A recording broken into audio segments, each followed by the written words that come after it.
Hello and welcome back, guys. Today we have another super exciting chess game. This one played really recently at FIDE World Rapid Team Championship. This one played between none other than Magnus Carlsen, who was playing as white, and his opponent Richard Rapport.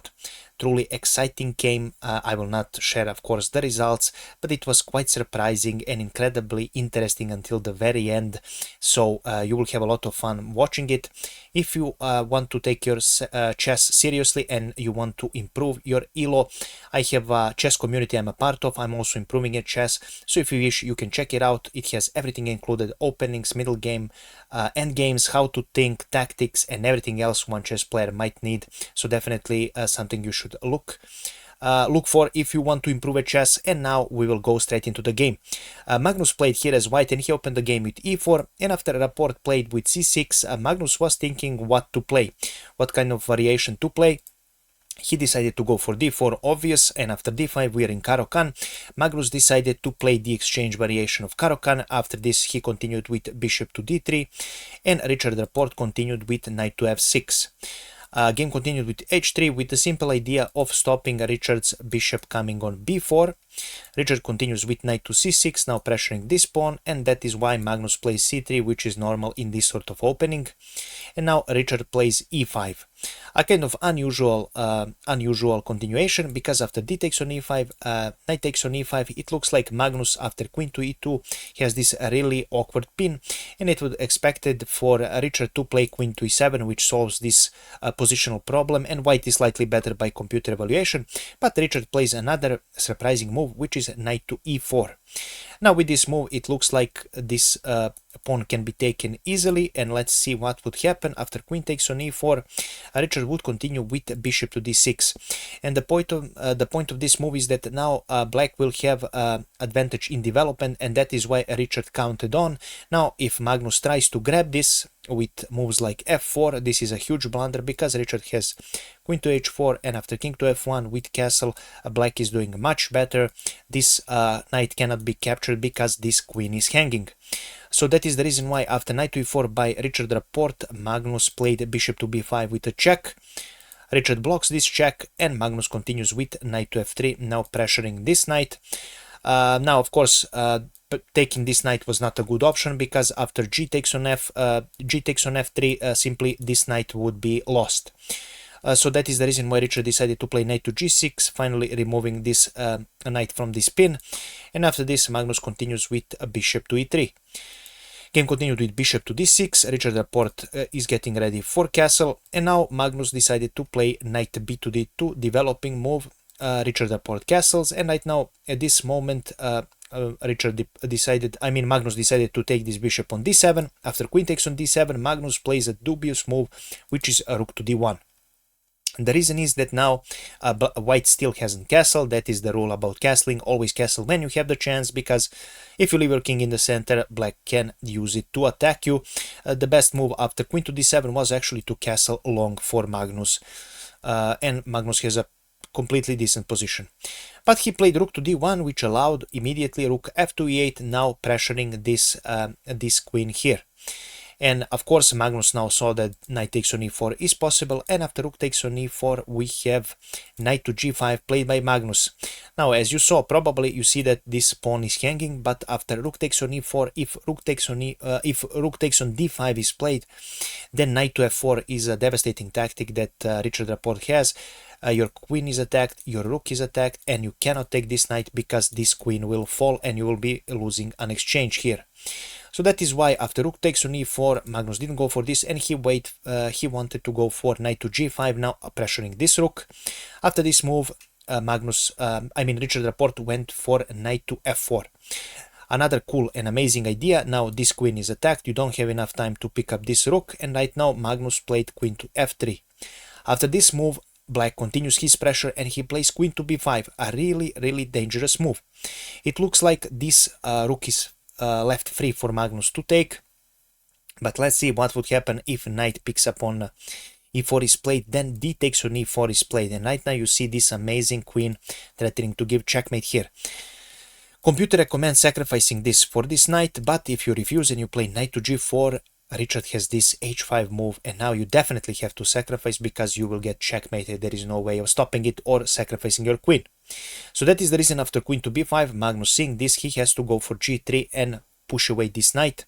Richard does the same and he plays f6. He doesn't move the knight, he doesn't move the rook. Again, taking the rook is not a possibility because, again, of the same idea with the d takes on e5, d takes on e4, and again, this square will be very weak.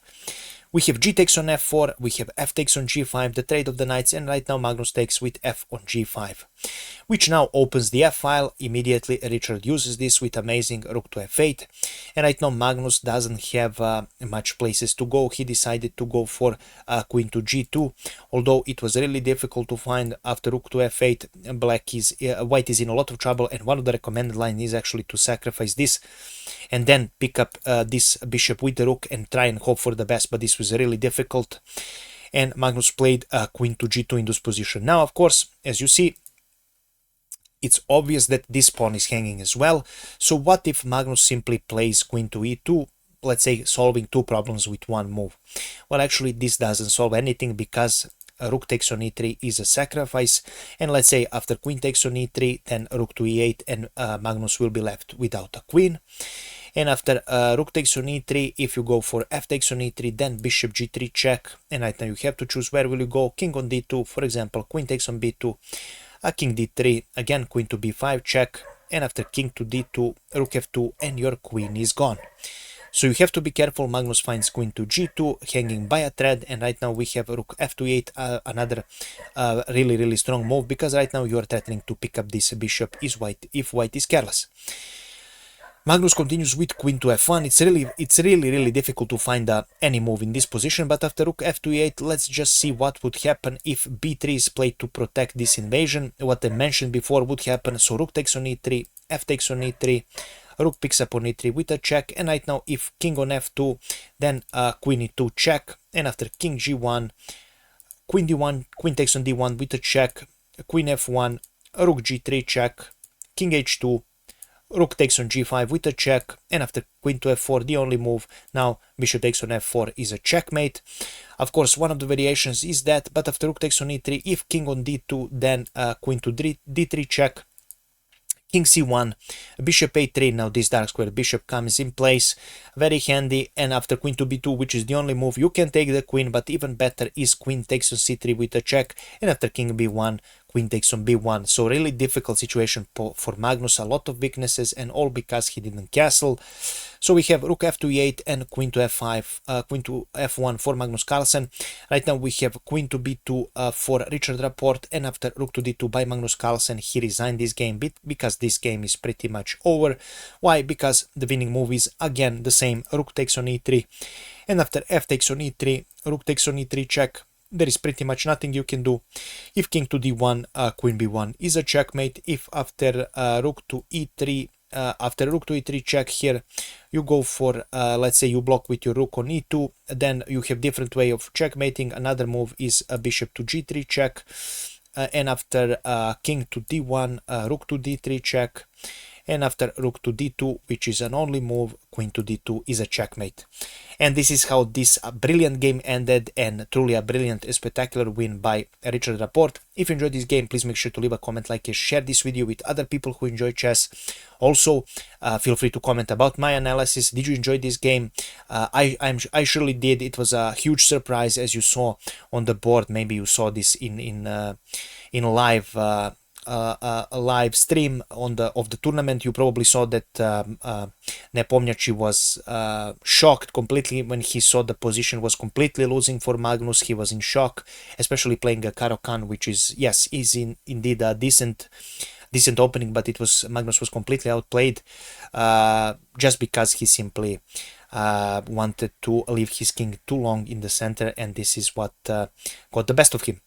Thank you so much for watching. If you want to improve at chess, I definitely recommend checking my video description, and you will find a nice chess community there if you wish to improve your elo, and if you are serious about chess, you want to study, learn new things, tactics, endgames, how to play, learn new openings, maybe some new principles.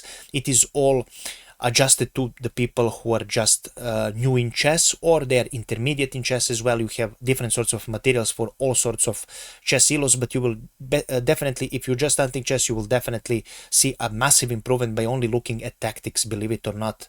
So I definitely invite you to check it out, and I thank you for watching this video. Have a nice day. Bye bye.